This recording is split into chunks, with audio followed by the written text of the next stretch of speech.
جس حقیقت کو بیان کرنا چاہا ہے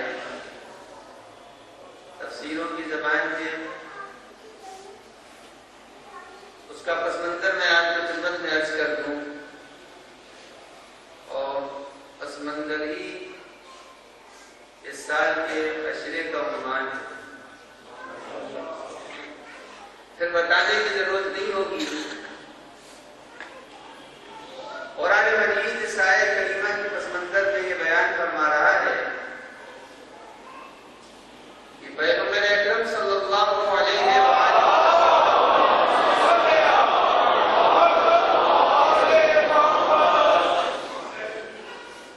کے سلسلے میں نظریے ایک نہ رہے۔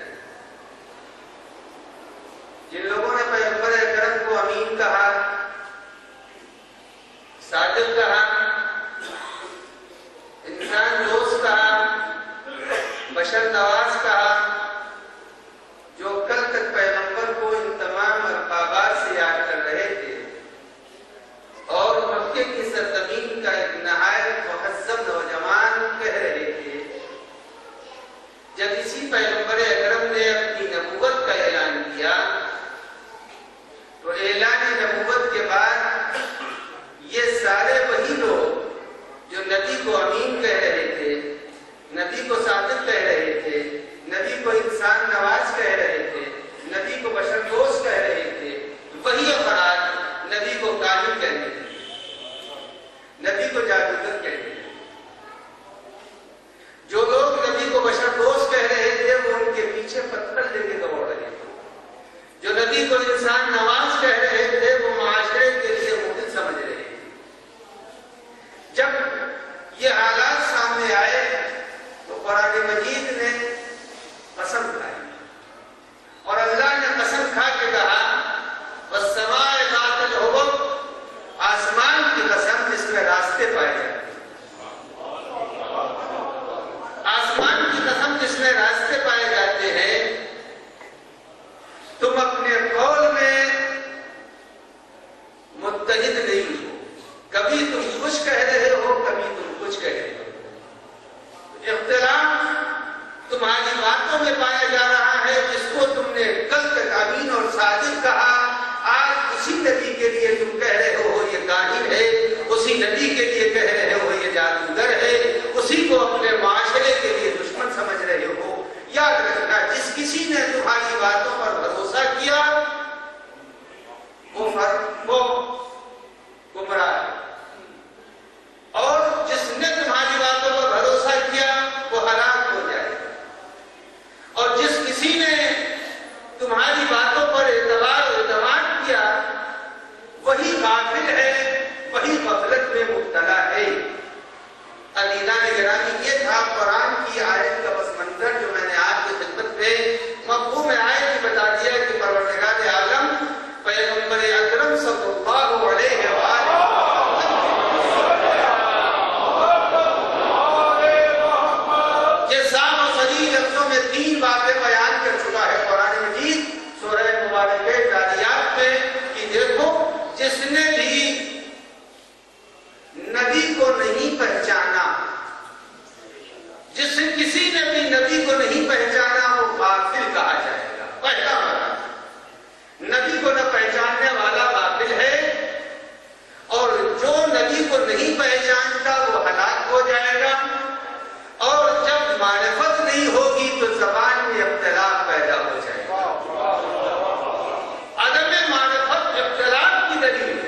کسی چیز کی معرفت حاصل کر لے.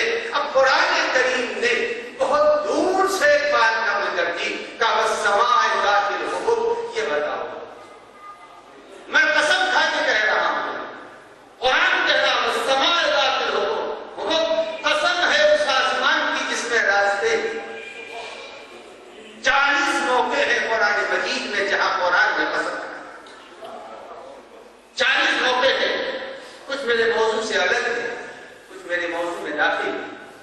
صرف آج اشارہ کر رہا ہوں تو قرآن نے 40 موقعوں پر قسم کھائی ہے. اور یہ یاد رکھیے گا، جب کسی بات کو ثابت کرنا ہوتا ہے تو یا قسم سے ثابت کیا جاتا ہے یا شہادت سے ثابت کیا جاتا ہے. قسم سے یا شہادت سے. تو قرآن نے نبوت کو ثابت کرنے کے لیے دونوں طریقے اختیار کیے ہیں. قسم کا طریقہ بھی اختیار کیا ہے، شہادت کا طریقہ بھی اختیار کیا ہے. قرآن نے پیغمبر کے لیے کہا، قسم کھا کے کہا والسماء ذات الحبک، قسم ہے آسمان کی جس میں راستے پائے جا رہے ہیں. اب قرآن نے کتنا حسین ذہنوں کو موڑا ہے. کہا یہ بتا دو، یہ بتا دو، قرآن تم نے پڑھا، قرآن کے اندر یہ آیت پائی جا رہی، بتاؤ دنیا قلیل، دنیا اپنے تمام وجود کے ساتھ نگاہ خالق میں قلیل ہے. نگاہ خالق میں یہ دنیا اپنے پورے وجود کے ساتھ قلیل ہے. قرآن ذہنوں کو موڑ رہا ہے حقیقت محمد مصطفیٰ کی طرف. قرآن کیا کہہ رہا؟ قرآن کہہ رہا والسماء ذات الحبک، قسم ہے آسمان کی جس میں راستے ہیں. اور یہ قرآن نے پہلے بتا دیا کہ دنیا بڑی مختصر ہے. کہا یہ بتاؤ ہماری مختصر دنیا میں تم نے آسمانوں کے تمام راستوں کو معلوم کیا یا نہیں کیا؟ یہ بتاؤ ابھی تمہیں آسمان کے راستوں کی تو خبر نہیں ہے. آسمان میں راستے کتنے ہیں؟ ابھی تو تم سطح قمر کے اوپر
جب انسان نبی کو نہیں پہچانے گا تو یہ بتائیے پھر وہ مسلمان کیسے کہا جائے؟ جو نبی ہی کو نہیں پہچانتا، یہ بات اپنی جگہ پر طے ہے کہ دو حقیقتیں ہوتی ہے، ایک حقیقت ظاہر ہوتی ہے، ایک حقیقت باطن ہوتی ہے۔ ایک سیب ہے، اب سیب میں کتنے وٹامن ہیں یہ اس کا حقیقت باطن ہے، اس کو ہر آدمی نہیں بتا سکتا کہ اس کے اندر آئرن کتنا ہے، سوڈیم کتنا ہے، کیلشیم کتنا ہے، اسے تو وہ اس کا حقیقت باطن ہے۔ لیکن اتنا تو ہر آدمی پہچانتا ہے، سرخ سیب ہے، کچا سیب ہے، پختہ سیب ہے، داغدار سیب ہے، کیسا سیب ہے، یہ اس کا ظاہر ہے۔ بہرحال ظاہر کو پہچاننے کا اگر شعور نہ ہو، جس میں ظاہر کے پہچاننے کا شعور نہیں ہے، وہ باطن کو کیا پہچانے گا؟ تو اب کم سے کم ظاہر میں مانتا ہوں، پیغمبر اکرم کا ارشاد ہے کہ نہ مجھے علی اور خدا کے علاوہ کسی نے پہچانا، وہ محمد کی حقیقت باطنی ہے، وہ حقیقت باطنی ہے جس کے لیے ارشاد فرمایا، مگر حقیقت ظاہری تو کم سے کم ایک کلمہ دو کو پہچان لینا چاہیے۔ حقیقت ظاہر اور حقیقت ظاہر کے لیے معیار اور میزان کے جس کو اللہ نے رکھا کا میزان معرفت پیغمبر ہے قرآن مجید۔ ہم تم سب کو نہیں کہتے کہ تم پیغمبر کو اس طرح سے پہچانو جیسے علی اور میں نے پہچانا ہے، میں کہتا ہوں ویسے پہچانو جیسے آیت میں تمہیں پہچانوایا ہے، ویسا پہچان لو۔ اگر تم نے نبی کو ایسے پہچان لیا تو تمہاری معرفت کامل ہے، اور اگر تم نے قرآن کے آئینے میں اور قرآن کی میزان پر پیغمبر کو نہیں پہچانا تو یاد رکھنا کہ تمہارا کلمہ ہوا ہوائی اور تمہاری معرفت بچکانا ہے، اور جب جس کی معرفت بچکانی ہوگی اس کی نجات یقینی کہاں سے ہوگی؟ جس کا عقیدہ طفلی والا ہوگا اس کی نجات کہاں سے یقینی ہوگی؟ تو اگر جو یاد رکھیے پیغمبر کو خدا نے پہچانوانا چاہا اور بہت ٹھنڈے دل سے ذہنوں کو ہر طرح کے خیالات سے پاک و پاکیزہ، ایک عام سی بات اور کھلے ذہن میں بالکل ٹھنڈے ذہن کے ساتھ پہلے کتابوں کے اندر جو تصور نبی پیش کیا گیا ہے اس تصور نبی کو آپ خوب سمجھتے ہیں، اور ماشاءاللہ مجلسوں نے خوب آپ کے ذہنوں کو عادی بنا دیا۔ میں صرف اشارہ کر رہا ہوں اور صلاح عام ہے یاران مقتدیٰ کے لیے خوب تصور کیجئے کہ یہ جو بات آج پیغمبر اکرم صلی اللہ علیہ وسلم کے لیے ہے، ہمارا نبی اس منزل پر فائز۔ پہلا مرحلہ یہ ہے کہ جناب آدم فرماتے ہیں کہ میں نے عرش کے اوپر دیکھا لا الہ الا اللہ محمد رسول اللہ۔ آدم کہتے لا الہ الا اللہ محمد رسول اللہ، یہ جناب آدم نے فرمایا میں نے عرش کے اوپر یہ لکھا ہوا دیکھا تھا۔ اب یہ رسول دنیا میں آیا، آنے کے بعد کتابوں کے اندر ہے، اب جس کسی نے بھی لکھا قرآن کی آیت تو نہیں، اور ٹھنڈے دل سے سوچئے گا اب قرآن کے علاوہ سے کسی چیز کو معلوم ہے۔ اب یہ ہے کہ تاریخ کی کتابوں میں جو سیرت کی نبی کی کتاب لکھی گئی اس میں یہ ہے کہ پیغمبر جب تشریف لائے اور جب نبی نے اعلان نبوت کیا تو اس کے پہلے ان کے قلب میں ایک نقطہ سیاہ تھا، ان کے قلب میں ایک نقطہ سیاہ تھا۔ جناب جبرائیل آئے اور آنے کے بعد سینے کو شگاف کیا، اس نقطہ سیاہ کو نکال لیا۔ یہ اتنی سی بات۔ اب میں آپ کے خدمت میں عرض کرنا چاہتا ہوں کہ جو نبی عرش کے اوپر کفر کا نقطہ سیاہ لے کے موجود ہے،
اس کے کافر بنا دے، یہودی بنا دے، مجوسی بنا دے، بت پرست بنا دے، جو چاہے بنا دے، فطرت پر پیدا ہوتا ہے، یعنی اسلام کی فطرت پر ہر بچہ پیدا ہو رہا ہو، آغوش ابراہیم میں جو نسل پروان چڑھ رہی ہو، اس پر اس نسل کے اندر کبھی ابو طالب کافر نظر آتا ہے، کبھی محمد مصطفیٰ کافر آتے ہیں، تو عزیزان گرامی یہ محمد کی معرفت نہیں ہے۔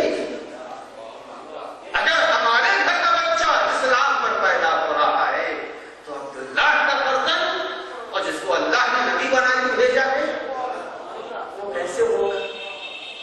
اب کبھی نہ سوچئے گا کہ نبی،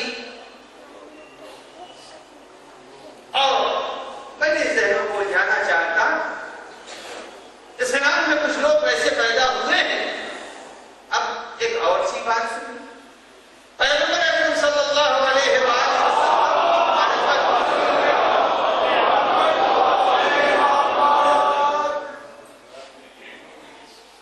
ان کی معرفت، اگر ان کے حرم میں کوئی جائے جہاں وجہ سے یہ آواز سننے میں آتی ہے، یہ تو مٹی ہو چکے ہیں، مر چکے ہیں، جن لوگوں نے بھی یہ سعادت پائی ہے وہ جانتے ہیں کہ وہاں کے اوپر کی آواز برابر ہے ان سے مانگنا کہ وہ مر چکے ہیں، مٹی ہو چکے ہیں، خاک ہو گئے ہیں۔ یہ کیا ہے؟ اللہ نے بشر خاک نے منتقل کیا ہے، ہمارے جنازے مٹی میں مل جائیں گے، سڑ جائیں گے، ختم ہو جائیں گے، اس میں سے بھی بعض کو اللہ کبھی کبھی بچا کے دکھا دیتا ہے، بچا کے دکھا دیتا۔ اگر کوئی جنازہ دنیا میں نہ ملتا تو یقین ہو جاتا کہ جتنے ہیں وہ مر کے خاک ہو جاتے ہیں، مگر کچھ کو ایسا خدا ظاہر کر کے بتاتا ہے، جب کلمہ پڑھنے والے بعض بچ جاتے ہیں تو جس کا کلمہ پڑھ رہے ہیں وہ کیسے خاک ہو جائے۔ آئیے ذہنوں کی کمزوری اور معرفت کی کمی آج پیغمبر اکرم صلی اللہ علیہ وآلہ وسلم کے لیے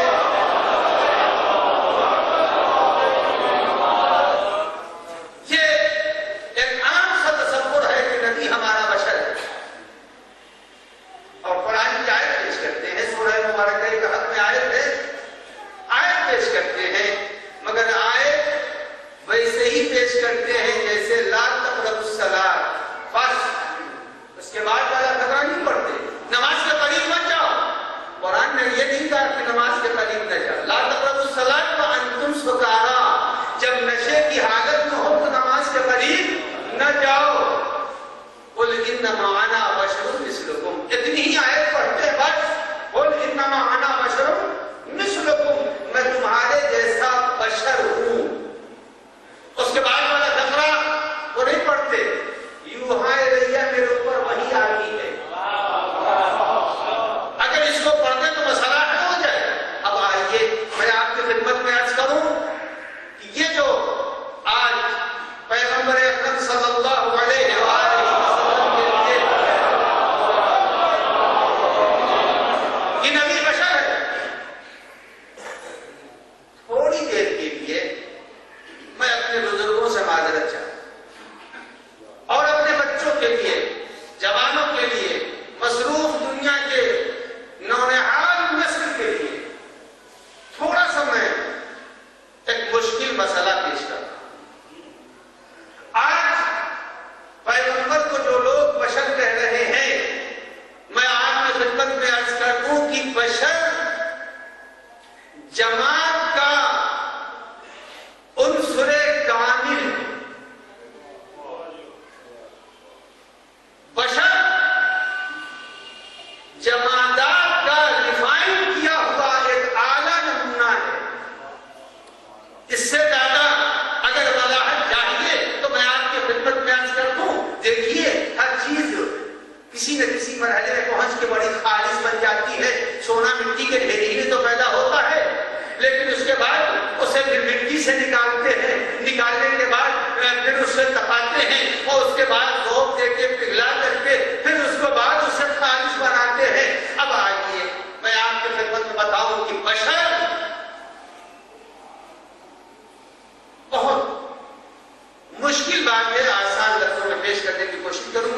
صلوات پڑھتے محمد والا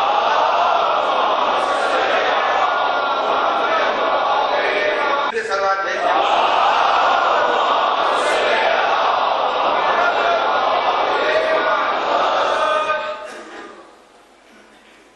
چار چیزیں ہیں جمادات اس سے بہتر نباتات اس سے بہتر حیوانات اس سے بہتر انسان یاد رکھیے یہ چار ہیں اور تین ہی آج بیان کرنا ہے چوتھا خود آپ کے سامنے آ جائے گی چوتھی بات کو سامنے آ جائے گی جماعت اس سے بہتر نبات نبات سے بہتر حیوان حیوان سے اب ہم کیسے کہ انسان حیوان سے بہتر ہے ہم نہیں کہہ سکتے اس لیے کہ جب تک انسان انسان کو قتل کر رہا ہے ہم نہیں کہہ سکتے انسان حیوان سے بہتر ہے ہم نہیں کہہ سکتے بہرحال یہ انسان بہرحال کہیں مان لیجیے انسان بہتر ہے اس لیے کہ بندر کو ابھی ریوالور چلانے شاید نہیں سیکھنے کو دی گئی ہے اب آئیے جماعت میں بھی قسمیں جماعت آئی ہے اور ایک جماعت دائی یعنی پشت اور ایک جماعت حالت حرکت میں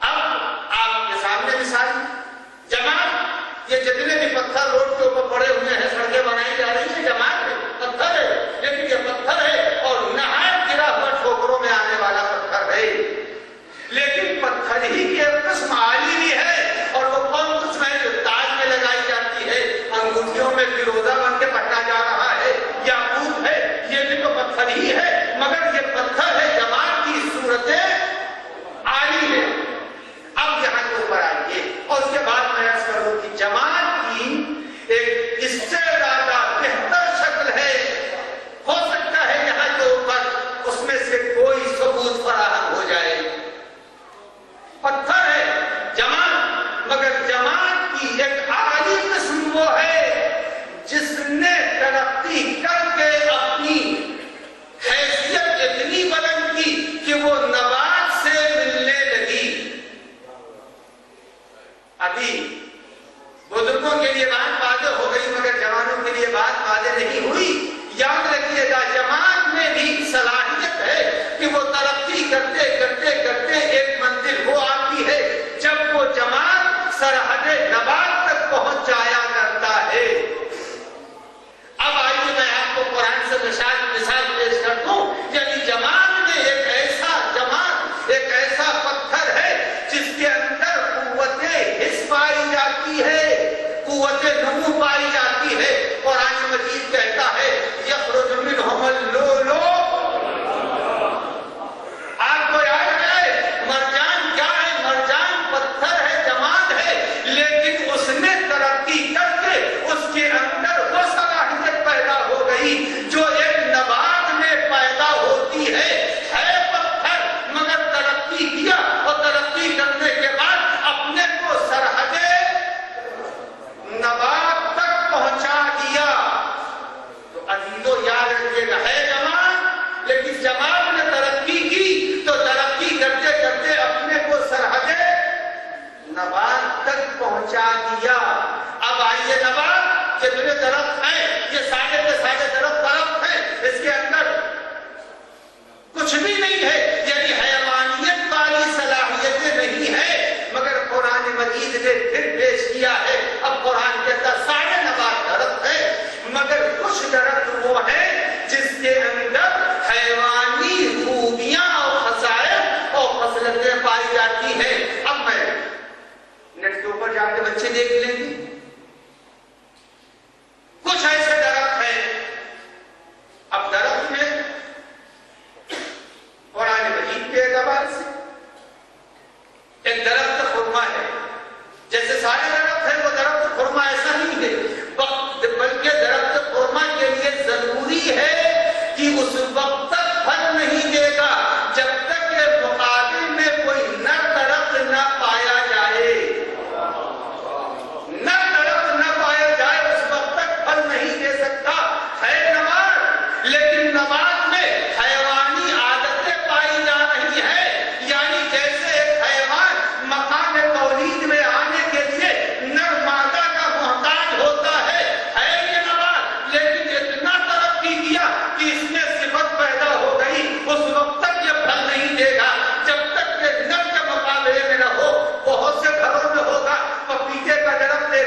مثال سامنے کی ہے. آپ یہ دیکھیں بندر کو دیکھا ہے, بندر نے انسان کی عادتیں اور خوبیاں منتقل ہو جاتی ہیں, اور جب بندر نے انسان کی خوبیاں ہیں وہی کرے گا بندر جو انسان کرتا رہتا ہے. تو عزیزاں گرامی بندر ہو کر کے انسان کی خوبو اپنے اندر رکھتا ہے.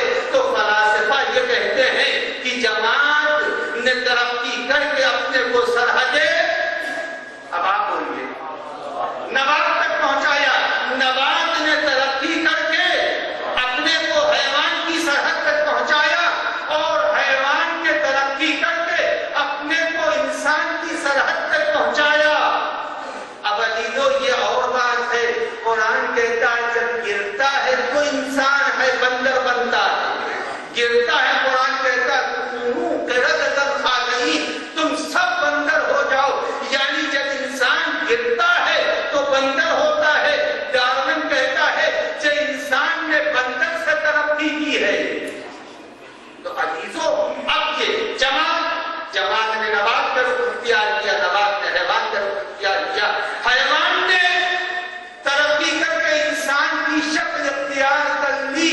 اب یہ یاد رکھیے گا یہ جماعت کی ترقی کی آخری حد کہاں تک پہنچی؟ انسان تک پہنچی. اور جب انسان ترقی کرے گا, جب انسان ترقی کرے گا تو انسان ترقی کر کے نہ نبی بنا ہے, نہ انسان ترقی کر کے امام بنا ہے, نہ انسان ترقی کر کے خلیفہ بنا ہے. یہ یاد رکھیے گا انسان جب ترقی کرتا ہے تو انسان کبھی نبی نہیں بنتا, انسان ترقی کر کے کبھی معصوم نہیں بنتا, بلکہ انسان جب ترقی کرتا ہے تو سرحد معصوم تک پہنچے گا, اور معصوم کو کہنا پڑے گا کہ سلمانو منا اہل بیت. صلوات پڑھے محمد والا ہے.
کہتا ہے نبی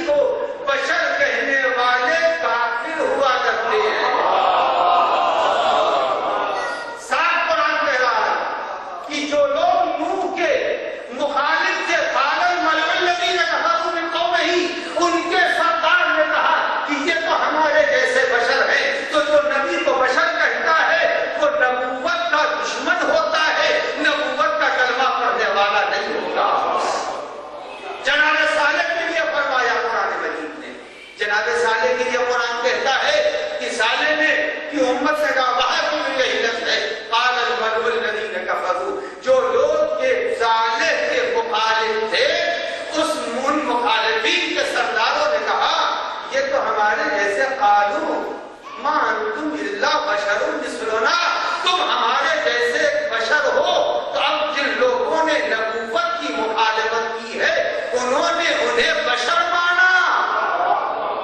اب ابھی تو یہ یاد رکھیے گا کہ بشر ظاہر نبوت کو جو دیکھتے ہیں وہ بشر کہتے ہیں اور جو حقیقت نبوت کو دیکھتے ہیں وہ سلمان اور حسن بنتے ہیں.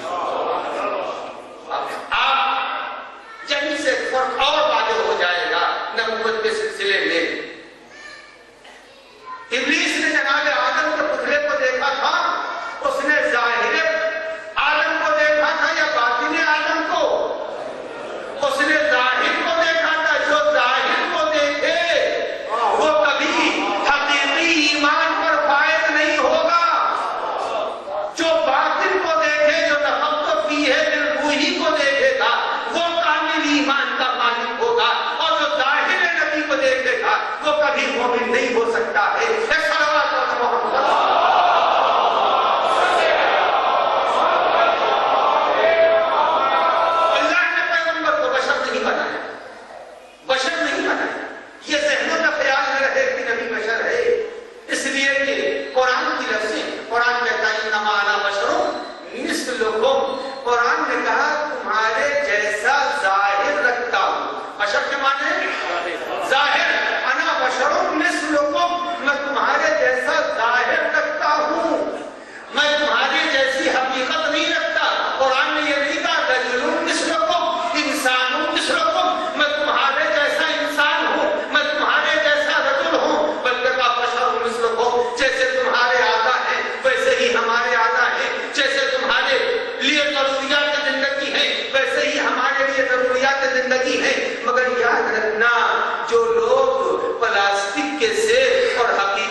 انسان کو کیا کہتے ہیں منطق میں؟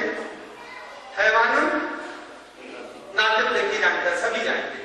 ماشاءاللہ جلدی سے بول دیا, حیوان ناطق. انسان کیا ہے؟ حیوان ناطق ہے. یعنی ناطق نے اس انسان کو کس سے الگ کر دیا؟ جلدی جلدی بتا دیا. کس سے الگ کیا؟ حیوان سے الگ کر دیا. اب حیوان میں گھوڑا حیوان ہے یا نہیں ہے, مگر انسان الگ ہو گیا اس لیے کہ ناطق ہے. اس لیے کہ ناطق نے اسے گھوڑے سے الگ کر دیا, اسے گدھے سے الگ کر دیا, اسے دوسرے جانوروں سے الگ کر دیا. یعنی ناطق الگ کر دے تو ہم گھوڑا نہیں کہے جائیں گے, ہم گھوڑا نہیں کہے جائیں گے. ہم مرض کی دنیا سے نکل گئے چونکہ ناطق ہیں. ہم ناطق ہونے کی بنیاد پر حیوانوں کی سب سے نکل گئے, یوحا ہونے کی بنیاد پر پیغمبر انسانوں سے نکل گیا. قرآن نے نہیں کہا انما انا بشر مثلکم یوحا الیہ, پیغمبر کی فصل ممیز ہے, یوحا الیہ ہماری فصل ممیز ہے. ناطق ہونا, اگر ناطقیت نے ہم کو حیوانوں کی سب سے الگ کر دیا تو وہی کی صلاحیت ہے پیغمبر کو انسانوں سے الگ کر دیا. صلوات پڑھیں محمد.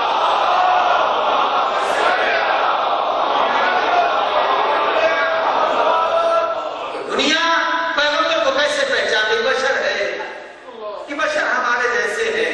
ارے بھائی ہمارے جیسے ہیں تو آپ ایک گھوڑے پہ بیٹھ کے معراج میں چلے جائیے. اچھا چھوڑیے معراج تو بڑی بات ہے, آپ ایک گھوڑے پہ بیٹھ کے ایک چھت سے لاہور کی دوسری چھت پہ چلے جائیے جو 1.5 کلومیٹر کے فاصلے پر ہو تو دیکھ لو. یعنی آپ بشر ہیں تو آپ کو سواری کی ضرورت پڑتی ہے. نبی وہ ہے بشر بشر وہ بشر نہیں ہے، نبی وہ بشر ہے کہ جدھر سے گزر جائے درختوں نے سلام کیا، نبی وہ بشر ہے کہ پتھروں نے تسبیح کی، نبی وہ بشر ہے کہ جانوروں نے اپنے مسائل حل کرائے، ہم سے تو اپنی بیوی بھی حل نہیں کرا۔ صلوات پڑھیں محمد وآلہ۔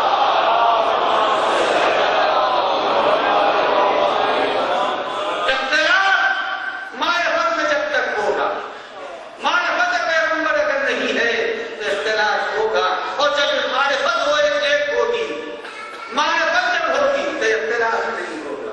پیغمبر نے یہی کہا کہ دیکھنا، یاد رکھنا، اسی اختلاف کو دور کرنے کے لیے پیغمبر نے ایک حدیث جو بارہا سنی ہے کہ اولنا محمد وآخرنا محمد وأوسطنا محمد، کہ دیکھو اگر اختلاف ہوگا تو کوئی محمد نہیں ہوگا، چونکہ سب ہمارے ہی جیسے ہیں۔ اگر ہم نے خواب میں کسی کو خرما دے دیا تو میرا علی رضا بھی تو بیداری میں اپنا ہی خرمے دے گا۔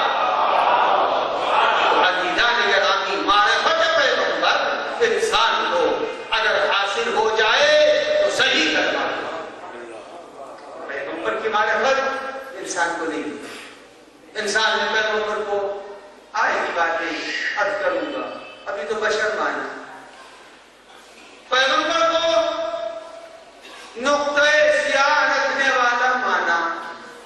یہ دو باتیں آپ کی خدمت میں نے عرض کر دی، نبی نقطۂ سیاہ رکھتا ہے، نبی نقطۂ سیاہ نہیں رکھتا، اس لیے کہ جب نبی تھا تو سیاہی تھی نہیں، اس لیے کہ نبی نور سے پیدا ہوا ہے، اور جب نبی پیدا ہوا تو عدم نہیں تھا، نہ سیاہی تھی نہ اندھیرا تھا، جس نے اندھیروں کو روشنی دی ہو، جس نبی نے اندھیروں کو روشنی دی ہو، اس کے قلب میں کیسے ایک تاریک نقطہ ہو سکتا ہے؟ شاید اسی کو رد کرنے کے لیے قرآن نے پہلے ہی اہتمام کیا کہ نزل بہ روح الامین علی قلبک۔ اے پیغمبر، یہ دنیا والے قرآن کو نور مانتے ہیں، ہم نے اس قرآن کو تمہارے قلب پر نازل کیا، جس قلب پر قرآن نورانی ہوگا اس میں نقطۂ تاریک کبھی نہیں پایا جائے گا۔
اہل حرم کو لے کے چل رہے ہیں،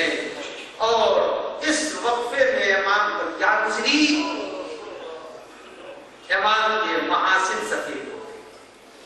مدینہ چھوڑنے کے بعد امام کے محاسن سفید ہو گئے. عرب کا ایک بڑا معروف شاعر جس کا نام فرزدق تھا، وہ اپنی ماں کو لے کے آیا اور مکہ مکرمہ میں پہنچا ہے حج کے لیے. اس کو یہ خبر تھی کہ فرزند رسول مکے میں فروکش ہے. امام حسین مکے میں موجود ہے، لیکن جب وہ مکے میں ماں کو لے کے پہنچا تو حاجیوں کی زبان پر تھا کہ حسین بن علی مکہ چھوڑ دیا. جب فرزدق نے سنا اس کو حیرت ہوئی کہ جانے کعبہ اور کعبے سے جا رہا ہے، روح کعبہ اور کعبے کو چھوڑ رہا ہے. اس نے خیمے میں ماں کو بیٹھلا دیا. بیٹھلانے کے بعد اس نے حاجیوں سے پوچھا وہ قافلہ کدھر گیا. حاجیوں نے بتایا کہ اس سمت کے لیے نکلا ہے. اس نے ماں کو بیٹھلایا اور تیز رفتار گھوڑے کے اوپر سوار ہو کر کے اس رات کے لیے راہ کی طرف نکلا کہ حج سے حسین گزر رہے تھے. تھوڑی دور گیا تھا، اس نے دیکھا کہ ایک خیمہ لگا ہوا ہے. کچھ چھوٹے بڑے خیمے اور لگے ہوئے تھے. وہ قریب پہنچا اور پہنچنے کے بعد اس نے پوچھا کہ یہ کون ہے، یہ کون لوگ ہیں جو یہاں کے اوپر فروکش ہیں. انہی میں سے امام حسین کے سپاہیوں نے بتایا یہ حسین بن علی ہیں اور ہم ان کے ساتھی ہیں، یہ عزا و خالد ان کے ہیں. اس نے کہا میں حسین سے ملنا چاہتا ہوں. عباس رمضان نے کہا نہیں مل سکتے، نہیں مل سکتے ہو. اس نے کہا میں ملنا چاہتا ہوں. تلاشی کی. حسین نے اسی لیے تو مکہ چھوڑا تھا کہیں لباس میں کوئی خنجر لے کے نہ آیا ہو. تلاشی کی. جب فرزدق کی تلاشی لے لی گئی اور کہیں کوئی خنجر اور چھرا اور تلوار شفا کے نہیں لے کے چل رہا تھا تو جناب سرکار سید الشہداء کو خبر دی گئی کہ فرزند رسول ایک شخص آیا ہے، وہ آپ سے ملنا چاہتا ہے. امام نے کہا بلا. فرزدق کہتا ہے کہ جب میں خیمہ امام میں پہنچا دیکھا قرآن سامنے کھلا تھا. حسین قرآن کی تلاوت کرتے جا رہے تھے اور روتے جا رہے تھے. میں نے امام کو ایسی حالت میں نہیں دیکھا تھا. فرزدق کہتا ہے کہ امام کے محاسن سفید ہو گئے. میں نے پوچھا ہے آقا اتنا جلدی آپ کے محاسن سفید ہو گئے؟ اب حسین سے فرزدق کو کون بتائے کہ فرزدق حسین کے محاسن کیوں سفید ہوئے؟ ارے حسین کے ذہن میں یہ خیال ہے ارے چند دنوں کے بعد ارے میری بہن زینب کا پردہ ختم ہو جائے گا. عزیزان گرامی، فرزدق سے بات ہوئی. فرزدق نے حج کے لیے نکلے. امام نے قافلے کو بڑھایا اور چلتا رہا قافلہ. چلتے چلتے قافلہ آج محرم کی پہلی ہے اور کل وہ دن آنے والا ہے کہ جب قافلہ والد میدان کربلا. عزیزان گرامی، جب میدان کربلا میں قافلہ پہنچا ہے تو امام حسین علیہ السلام نے فرات کے قریب خیموں کو نصب کرا دیا. فرات کے قریب خیموں کو نصب کرا دیا. خیمے نصب ہو گئے. اتنے میں لشکر یزید پہنچا. لشکر یزید پہنچا. عزیزوں میں ذہنوں کو آپ کے قریب لا رہا ہوں. لشکر یزید پہنچا اور خیمے کو ہٹانے کے لیے دباؤ ڈالا. دباؤ کو وہ برداشت کرتا ہے جس میں مقابلے کی قوت ہو. جس میں مقابلے کی قوت نہ ہو تو دباؤ کو برداشت کرتا ہے. لیکن جس کے پاس جرین اور دور ہوتے ہیں وہ کسی کو کچھ سمجھتا نہیں ہے.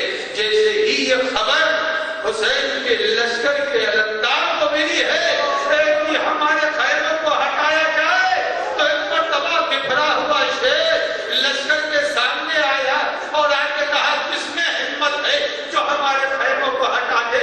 یہی کے اوپر خون کی بارش ہوگی اور آسمان سے انسان کے خون نہیں برسے ہیں. میں زمین کربلا پر خون کی بارش کر دوں گا. جبل احمد کا یہ تیور دیکھا کہ مرتبہ حسین آئے اور آنے کے بعد اپنی بہن زینب سے کہتے ہیں اے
دیر میں حصہ دوبارہ آئی اور ایک جملہ لے کے آئی اور یہ جملہ یہ تھا اے وہے ایک حصہ جا کے کہہ دو اگر کچھ تردد ہے تو میں خود کو لینے کے لیے آ جاؤں ارے میں سنتا تھا ارے علمدار اس مرتبہ ترائی سے خیمے کی طرف گئے ارے زینب نے باہیں ڈالی اور ڈال کے کہتی ہے اے بھیا عباس ارے ترائی چھوڑ دو سامیہ کوثر کے بیٹے ہو ارے تمہارے لیے ترائی ہو یا نہ ہو ارے علمدار نے ارے جب زینب کی یہ بات سنی آئے تمام خیمہ کو اکھاڑا اے علمدار ارے آج زینب کی اطاعت کرنے والے ارے یہی زینب ہے جو کل میدان کربلا میں دیکھا تھا